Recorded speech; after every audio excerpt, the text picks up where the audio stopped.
You ask Tiger to solve. This deals with linear equations with one unknown. The final result is x equals 19 over 10. Let's solve it step by step. Group all constants on the right side of the equation. Add 29 over 30 to both sides. Combine the fractions. Combine the numerators. Reduce the zero numerator. Simplify the arithmetic. Find the lowest common denominator.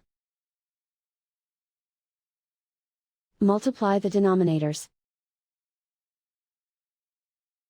Multiply the numerators. Combine the fractions. Combine the numerators. Find the greatest common factor of the numerator and denominator. Factor out and cancel the greatest common factor. And so the final result is x equals 19 over 10.